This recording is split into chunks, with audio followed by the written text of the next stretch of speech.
a game of totem tennis. The ball of mass 150 grams is swinging freely in a horizontal circular path.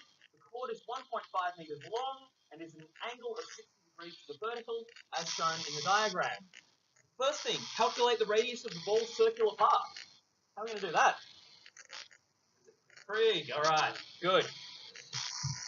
So, if we draw our circle, what is that? That's the opposite, and we've got the hypotenuse, so we need the sine. Sine of 60 is going to be equal to, we'll call this R. R on 1.5.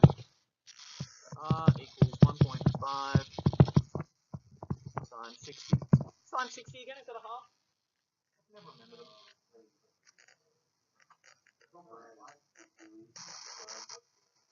Root 3 on 2? Yeah, that sounds better.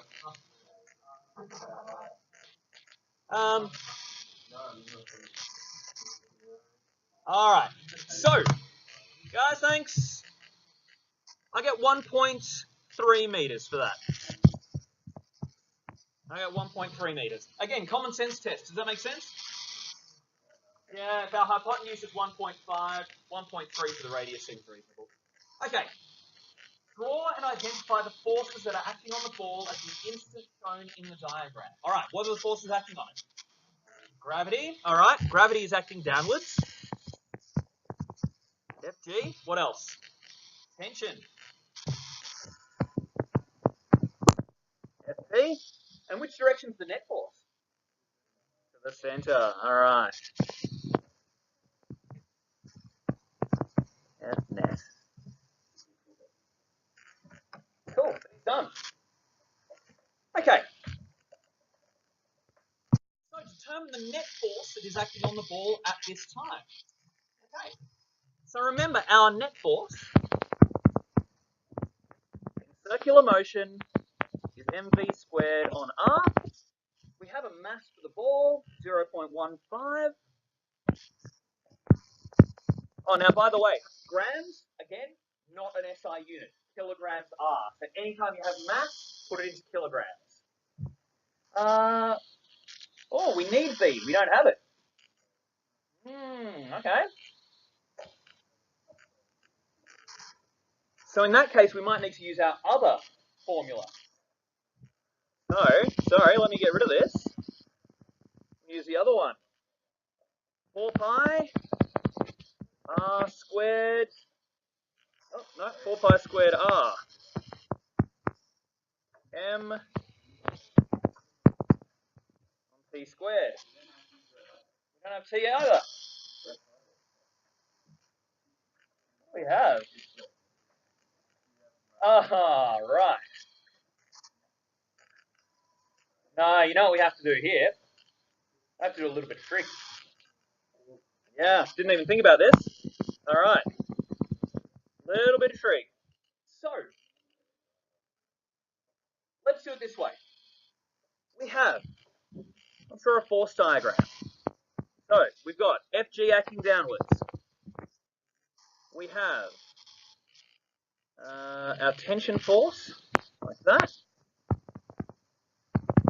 And we have our net force there. F net. Okay. And we know that is 60 degrees. Right, so we need one of those values. What do we have? We have Fg. All right. So Fg is equal to 9.8 times 0.15.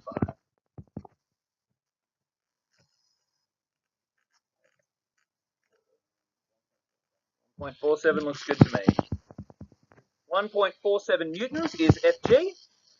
And so F net is going to be tan 60 equal to F net opposite on adjacent. 1.47.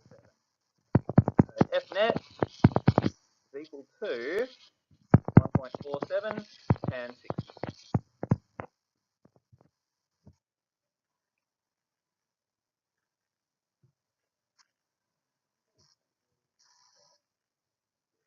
And I get 2.55.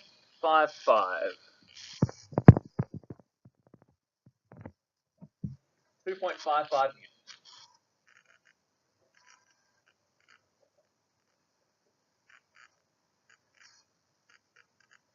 Okay, last one. Calculate the size of the tension force in the cord.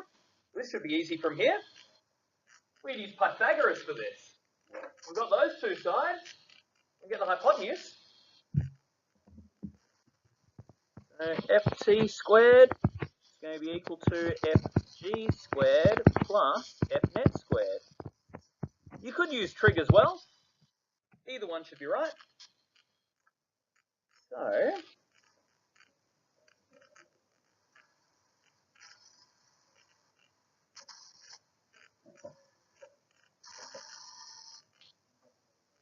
I get 2.94.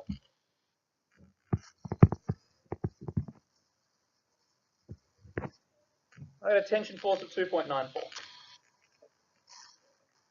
Happy with that? Okay, so this was a nice little example here. That if you get a problem, you know, none of our formulas work for this one. There must be something we're missing. There must be another way to do it. In this case, we could solve everything we needed to with trig. Okay, trig and Pythag. Again, hey, Year 9 maths, remember?